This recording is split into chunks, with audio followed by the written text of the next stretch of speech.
So now in this lecture we will start alkaline earth metal usage of beryllium. First use is that it is used in manufacture of alloy. इससे alloy का formation होता है. Copper, beryllium alloy are used in preparation of high strength spring. जो spring बनाया जाता है, spring जानते हैं ना, उसमें कॉपर और बेरिलियम का एलोय लिया जाता है. Metallic beryllium is used for making window of X ray tube. X ray tube का विंडो बनाया जाता है इससे. एक्सरे ट्यूब का विंडो बनाया जाता है इससे.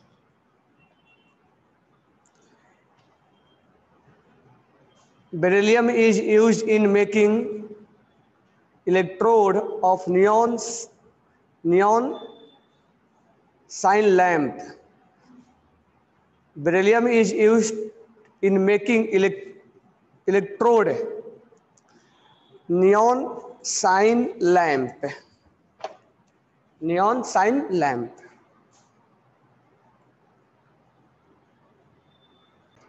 तो ये होता है आपका नियॉन सिग्नल लैंप. इसमें क्या यूज किया जाता है? बेरिलियम. और एक्सरे के ट्यूब में क्या यूज किया जाता है? विंडो के लिए बेरिलियम. कॉपर बेरिलियम एलोय जो होता है वो स्प्रिंग के लिए यूज किया जाता है. Use of magnesium. तो it is use in extraction of boron and silicon. It is use in extraction of boron and silicon. Boron और सिलिकॉन को मेटल वगैरह में से निकालने के लिए हम Mg का यूज करते हैं. Next, magnesium ribbon along with barium peroxide is used as ignition mixture in aluminothermite process. इस चीज को अब हम पढ़ेंगे एल्यूमिनोथर्माइड प्रोसेस मेटलर्जी में. एल्यूमिनोथर्माइड प्रोसेस जो होता है वो हम मेटलर्जी में पढ़ेंगे. तो क्या होता है उसमें? क्या होता है? एल्युमिनियम वगैरह एक्सट्रैक्शन किया जाता है तो उसको बोला जाता है एल्यूमिनोथर्माइड प्रोसेस. तो magnesium ribbon along with barium peroxide is used, मतलब उसी में थर्माइड प्रोसेस में यूज किया जाता है, बस इतना ध्यान रखना. Next, Mg powder mix with potassium chlorate is used in flash bulb of photography. तो जो स्टूडियो वगैरह में फोटोग्राफी होता है, जो उसमें फ्लैश लाइट को फ्लैश करवाता है, तो फ्लैश करवाने के लिए Mg पाउडर का यूज किया जाता है. किसके साथ? पोटेशियम क्लोराइड के साथ. तो पोटेशियम क्लोराइड और Mg को मिला के जो फोटोग्राफी में फ्लैश बल्ब होता है उसमें हम यूज करते हैं. Mg is used for making Mg is used incendiary bomb and signals वगैरह में यूज किया जाता है. ठीक है. Next, it is use in Grignard reagent. तो ग्रिग्नार्ड रिएजेंट क्या है? ये ऑर्गेनिक में आएगा. ये रिएक्शन है, कंपाउंड बनाया जाता है. ऑर्गेनिक में आएगा ग्रिग्नार्ड रिएजेंट. ग्रिग्नार्ड रिएजेंट ये होता है RMgX. ये अल्काइल होता है और ये Mg होता है और ये X होता है. तो ये ऑर्गेनिक में रिएक्शन कराया जाता है और this one is very famous reaction. Grignard reagent जो होता है एक रिएजेंट होता है जो अटैक करता है और ये बहुत ही फेमस रिएजेंट होता है RMgX. जैसे हम R के बदले CH3 Mg, X के बदले Cl लिख दे तो डेट इज ग्रिग्नार्ड रिएजेंट के नाम से जाना जाता है, जहां पर Mg पे प्लस हो जाता है और R पे माइनस हो जाता है. तो कार्बन को जहां नेगेटिव बनाना होता है वहां हम ग्रिग्नार्ड रिएजेंट के साथ रिएक्शन करवा देते हैं. तो इसीलिए Mg का यूज जहां ज्यादा हम ग्रिग्नार्ड रिएजेंट में यूज करेंगे. नेक्स्ट है, it is use in deoxidiser in metallurgy. Deoxidiser के तौर पे मेटलर्जी में यूज किया जाता है. नेक्स्ट है, it is use in preparation of alloy. तो यहाँ एलोय का 2-4 नाम लिखा है, मे भी इसको याद भी कर सकते हो। मैग्नीशियम, जिसमें कि 95% अल्युमिनियम होता है और 5% Mg होता है। नेक्स्ट है इलिकेट्रॉन। इलिकेट्रॉन में 95% Mg होगा और 4.5% जिंक होगा और 0.5% कॉपर होगा। एयरक्राफ्ट वगैरह में यूज किया जाता है। ड्यूरालियम, ड्यूराल्यूमिन, जिसमें कि 95% अल्युमिनियम, 0.5% Mg, 0.5% Mn, 4% कॉपर होता है। इसको याद भी कर सकते हो, नहीं तो कोई वो नहीं है। नेक्स्ट है suspension of MgOH hold twice in water use to antacid in medicine, यानी एंटी एसिड की जगह पे ये सब यूज किया जाता है। तो इसको Mg मैग्नीशियम हाइड्रोक्साइड को वाटर में डिजोल्व करके इसको मिल्क ऑफ मैग्नीशिया बोला जाता है।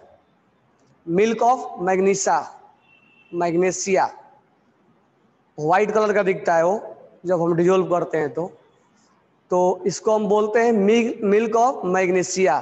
तो MgOH whole twice in water लिख लेना, MgOH whole twice in water is known as milk of magnesia. Next है MgCO3 is ingredient of toothpaste. Ingredient का मतलब क्या होता है? व्हाट इज, साफ करना। टूथपेस्ट में इंग्रेडिएंट के तौर पे यूज किया जाता है।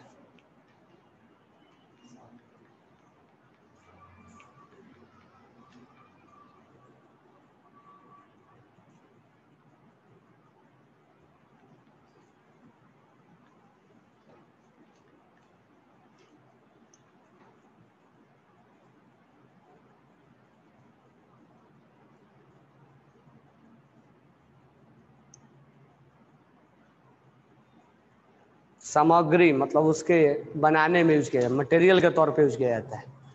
तो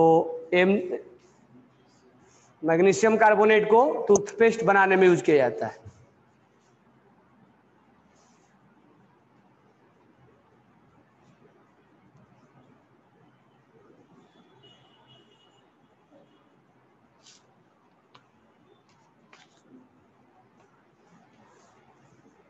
कंपोनेंट, कंपोनेंट बोल सकते हो।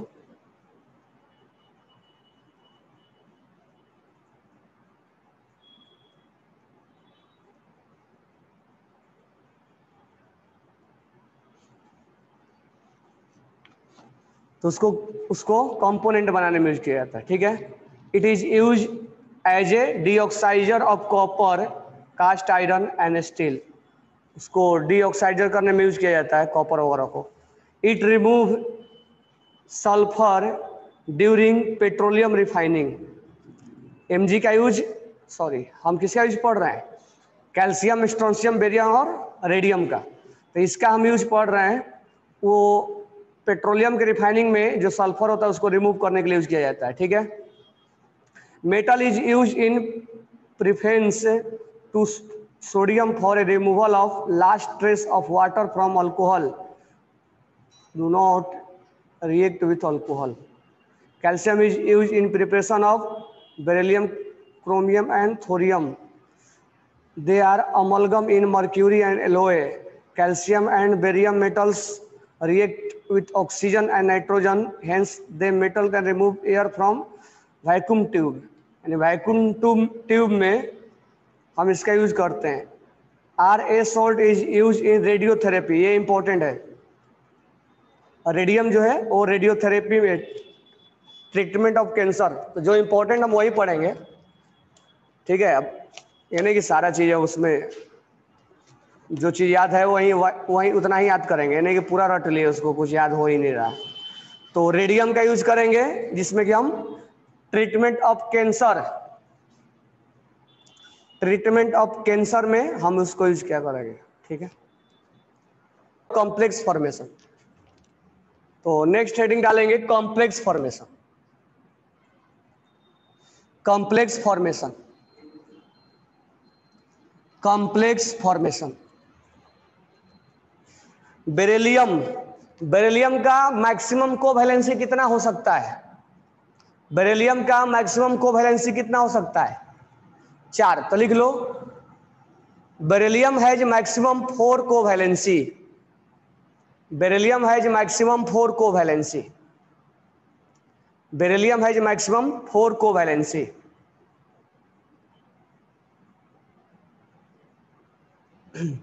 Beryllium has maximum 4 covalency. और जो बेरिलियम बॉन्ड बनाएगा तो BeF3 -1, BeF4 -2 और यहां पर BeH2O4 +2। अब यहां ध्यान से समझना, ये कॉम्प्लेक्स है, मालूम है ना? जो स्क्वायर ब्रैकेट में लिखा जाता है वो क्या होता है? कॉम्प्लेक्स होता है। अगर हम यहां पर बेरिलियम का ऑक्सीडेशन स्टेट निकाले तो X और फ्लोरीन का कितना हो जाएगा? -3 इक्वल टू क्या हो जाएगा? -1। ये इधर जाएगा तो प्लस हो जाएगा, X इक्वल टू क्या हो जाएगा? +2। यानी बेरिलियम पे चार्ज क्या होगा? +2। अब बेरिलियम का ऑक्सीडेशन स्टेट क्या, सॉरी, बेरिलियम का कॉन्फ़िगरेशन क्या होगा? 1s2 2s2। अब बेरिलियम +2 का क्या होगा? 1s2 और 2s0। अब 2s में क्या है? 2p है। अब d तो है नहीं ना, तो अब इसके अंदर एक ऑर्बिटल्स खाली है। अब इसके अंदर कितने ऑर्बिटल्स खाली है? 3।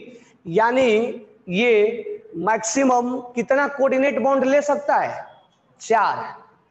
यहां 3 ही लिया है, यानी यहां पर ये फ्लोरीन जो है वो इसको कोऑर्डिनेट बॉन्ड बनाएगा, ये यहां पर कोऑर्डिनेट बॉन्ड बनाएगा और ये यहां पर कोऑर्डिनेट बॉन्ड बनाएगा। यानी मैक्सिमम 4 बना सकता है, यहां पर 3 ही बनाया है। यहां पर देखो सेम टू सेम है। अगर यहां पर भी हम बात करें X, हम ऑक्सीडेशन स्टेट निकाले -4 equal to -2, X equal to कितना आ जाएगा? +2। सब इसी के जैसा होगा और 4 वहां पर कोऑर्डिनेट बॉन्ड का फॉर्मेशन होगा। 4 कोऑर्डिनेट बॉन्ड का फॉर्मेशन होगा, यहां भी 4 कोऑर्डिनेट बॉन्ड का फॉर्मेशन होगा। तो मुझे ये बताओ कि इस तीनों केस में बेरिलियम का हाइब्रिडाइजेशन क्या होगा? इस तीनों केस में बेरिलियम का हाइब्रिडाइजेशन क्या होगा? यहां से देख के बताओ।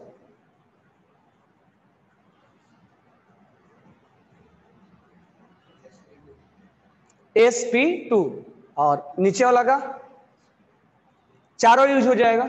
sp3 4 है तो 4 ही है, तो यहाँ sp2 हो जाएगा, यहाँ sp3 हो जाएगा और यहाँ क्या हो जाएगा? यहाँ वाटर बॉन्ड बनाएगा, मालूम है ना? ये हमने 4 वाला बनाया है यहाँ पे, अब 3 वाला ही बना लो। यहाँ पर एक s खाली रहेगा और 3 p खाली रहेगा।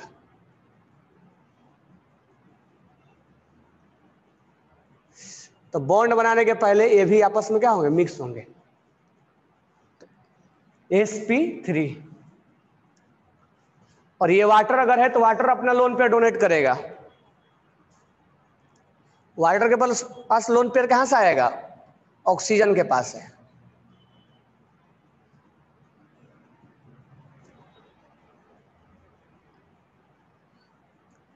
ड्रॉ कर लो। तो इस तरह से जो कॉम्प्लेक्स का फॉर्मेशन बेरिलियम जो है वो मैक्सिमम कोवैलेंसी 4 करेगा और यहाँ पर हाइब्रिडाइजेशन जो है, तो आप क्या करोगे? इस कंपाउंड को लिखोगे और तीनों ही केस में आप ऑक्सीडेशन स्टेट निकालोगे। यहाँ पर ऑक्सीडेशन स्टेट क्या आएगा? वाटर का चार्ज क्या लेंगे? 0 इक्वल टू क्या लिखेंगे? X इक्वल टू क्या होगा? इसलिए यहाँ चार्ज +2 लिखा है, इसलिए यहाँ -2 लिखा गया है। तो तीनों ही केस में आप क्या करो? ये तीनों कंपाउंड लिखो, तीनों कंपाउंड में बेरिलियम का ऑक्सीडेशन स्टेट लिखो और तीनों कंपाउंड में बेरिलियम का हाइब्रिडाइजेशन लिखो। ये ज्यादा से ज्यादा आपसे क्वेश्चन पूछा जा सकता है।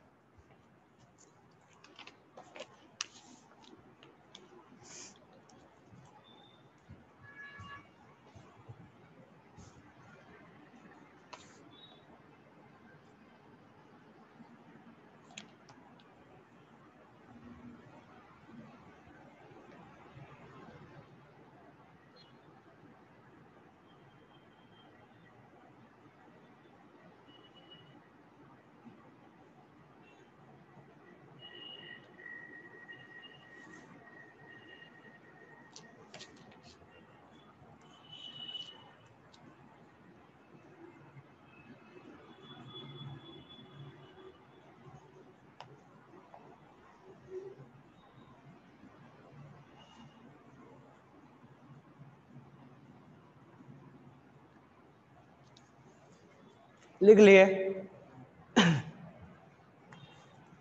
अब देखो, अब हम बात करते हैं कॉम्प्लेक्स फॉर्मेशन का। तो कॉम्प्लेक्स फॉर्मेशन में क्या आ रहा है, बार बार कॉम्प्लेक्स कॉम्प्लेक्स वर्ड आता है। कॉम्प्लेक्स में ज्यादा हम स्क्वायर ब्रैकेट से रिप्रेजेंट करते हैं। जो अंदर वाला कंपाउंड होता है इसके साथ कौन सा बॉन्ड बनाएगा, कोऑर्डिनेट बॉन्ड बनाएगा। कोऑर्डिनेट बॉन्ड बनाने के लिए उसके पास क्या होना, वैकेंट ऑर्बिटल होना, और ये अपना लोन पेयर क्या करेगा, डोनेट करेगा।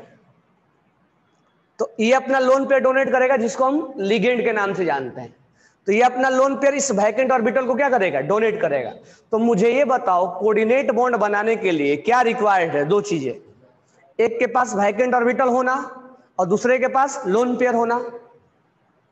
तो ऐसे जब कंपाउंड बनते हैं और जब हम उसको स्क्वायर ब्रैकेट में लिख देते हैं तो हम उसको बोल देते हैं वो कॉम्प्लेक्स कंपाउंड बना रहा है, वो कॉम्प्लेक्स कंपाउंड बना रहा है। स्क्वायर ब्रैकेट के बाहर वो आयनिक बनाएगा और स्क्वायर ब्रैकेट के अंदर कोऑर्डिनेट बनाएगा। अब बेरिलियम, बेरिलियम के पास मैक्सिमम कितना वैकेंट ऑर्बिटल है, 4, 1 2 3 4, +2 ऑक्सीडेशन स्टेट में, +2 ऑक्सीडेशन स्टेट में, यानी जब सब खाली हो जाएगा तो ये कितना लोन पेयर एक्सेप्ट कर सकता है, 8 लोन पेयर एक्सेप्ट कर सकता है। मतलब लोन पेयर बोले तो 4 लोन पेयर एक्सेप्ट कर सकता है, 8 इलेक्ट्रॉन एक्सेप्ट कर सकता है। ठीक है, तो यहां कर सकता है, यहां यहां यहां, यानी 4 कोऑर्डिनेट बॉन्ड का फॉर्मेशन कर सकता है। इसलिए बेरिलियम के केस में जो मैक्सिमम कोऑर्डिनेशन नंबर होगा, कोऑर्डिनेशन नंबर भी बोलेंगे इसको, ये कोऑर्डिनेट बॉन्ड बनेगा तो मैक्सिमम कोऑर्डिनेशन नंबर 4 होगा। और हाइब्रिडेशन यहाँ 3 बनाया है, यहाँ 4 बनाया है, 4 बनाया है, sp3 sp3 sp2 होगा। अब मान लो ऐसा ही आ गया कैल्शियम, हालांकि कैल्शियम आयनिक बनाएगा लेकिन मेटल जो है वो कोऑर्डिनेट बॉन्ड बनाते हैं, वो हम डी ब्लॉक में जब पढ़ेंगे तो बात करेंगे। अब मुझे बताओ अगर ऐसे ही केस में आपसे अगर बोल दिया जाए बेरिलियम, बेरिलियम नहीं, अब कैल्शियम और मैग्नीशियम के बारे में अगर हम बात करें तो सोचो Mg पे +2 चार्ज अगर है और कैल्शियम पे +2 चार्ज है, तो बताओ ये कितना मैक्सिमम कोऑर्डिनेट बॉन्ड बना सकता है, मैक्सिमम कितना कोऑर्डिनेट बॉन्ड बना सकता है, दोनों कैल्शियम +2 और मैग्नीशियम +2 कितना कोऑर्डिनेट बॉन्ड बना सकते हैं। तो कैल्शियम का क्या हो जाएगा, मैग्नीशियम का 1s2 2s2 2p6 और 3s क्या होगा, 3p क्या होगा, 3d भी है ना, 1 2 3 4 5 6 6 बना सकता है। अब आगे जो है ना, इसमें आगे जो है वो आगे एक्सेप्ट नहीं करेगा क्योंकि कोऑर्डिनेट एक बनने तक ही बनता है। अब आगे खाली है, 3 1 4 5 6 7 8 6 तक ही बनाएगा, आगे एक्सेप्ट नहीं करेगा क्योंकि ज्यादा इलेक्ट्रॉन भी ले लेना क्या है, वो अनस्टेबिलिटी की तरफ चला जाएगा। ठीक है, तो 10 2 4 6 8 10 12 6 12 10 22, इसका मतलब ये जो है अगर ये वाटर से बॉन्ड बनाता है, अगर ये वाटर से कोऑर्डिनेट बॉन्ड बनाएगा तो इसके पास 6 मैक्सिमम जो है वाटर के मॉलिक्यूल्स अटैच हो सकते हैं। अब ये थोड़ा याद रखना पड़ेगा, ये नहीं कि जितना है उतना नहीं बोल देंगे। तो इसके पास 6 वाटर के मॉलिक्यूल्स अटैच हो सकते हैं। ठीक है, उसी तरह से कैल्शियम भी, कैल्शियम का भी क्या होगा, लास्ट में क्या आएगा, 4s0 आएगा, 4s आएगा, 4p आएगा, 4d आएगा, आएगा ना, 4 में f भी होता है लेकिन सब यूज नहीं होगा। यहाँ s यूज होगा, यहाँ 3 यूज ये होगा और यहाँ d में केवल 2 ही यूज होगा, 1 2 3 4 5 6। तो कैल्शियम भी मैक्सिमम कितना कॉम्प्लेक्स बना सकता है, 6। और बेरिलियम कितना बनाएगा, बेरिलियम 4 बनाएगा, और ये 6 बनाएगा, और ये 6 बनाएगा। यानी जब वाटर के साथ अपना ये लोन पेयर एक्सेप्ट करेगा तो वाटर के साथ ये मैक्सिमम 6 लोन पेयर को एक्सेप्ट कर सकता है, यानी 6 कोऑर्डिनेट बॉन्ड का फॉर्मेशन दे सकता है। तो देखो मैं पढ़ रहा हूं। अच्छा मेरे को ये बताओ, अल्कली मेटल और अल्कलाइन अर्थ मेटल दोनों में से कौन कॉम्प्लेक्स अच्छा सा बनाएगा? अल्कलाइन बनाएगा। क्यों? क्योंकि इसके पास +2 चार्ज है, तो बाइंड करने का पावर क्या है इसके पास, ज्यादा है, चार्ज ज्यादा है ना, बाइंड करने का पावर ज्यादा है। अब मैं कॉम्प्लेक्स वाला को सेक्शन को रीड कर रहा हूं, ध्यान से सुनो। Complex formation is favour bye A small size, यानी कॉम्प्लेक्स वही बनाता है जिसका साइज क्या होता है, स्मॉल, ताकि वो कोऑर्डिनेट बॉन्ड को बहुत स्ट्रांगली होल्ड करके रखे। हाईली चार्ज आयंस, जिसपे चार्ज ज्यादा होते हैं, and suitable empty orbitals. Empty orbitals क्यों नीड है? ताकि कोई सामने वाला लोन पेयर जब डोनेट करे तो इसके पास क्या हो, एक्सेप्ट करने के लिए जगह हो। जब लिगेंड अपना लोन पेयर डोनेट करे तो इसके पास एक्सेप्ट करने के लिए जगह हो, यानी वैकेंट ऑर्बिटल हो। Next, alkali metal ions do not have these characteristics, do not have sufficient tendency to form complex. मतलब ज्यादा डी ब्लॉक अगर बनाते हैं, अल्कली मेटल सबके पास नहीं होता है, ये जो कॉम्प्लेक्स बनाते हैं ना वो ज्यादा डी ब्लॉक एलिमेंट बनाते हैं।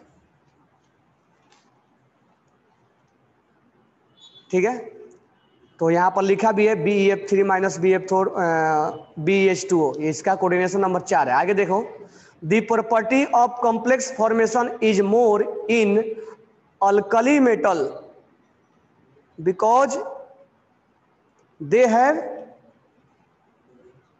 More then in alkali metal.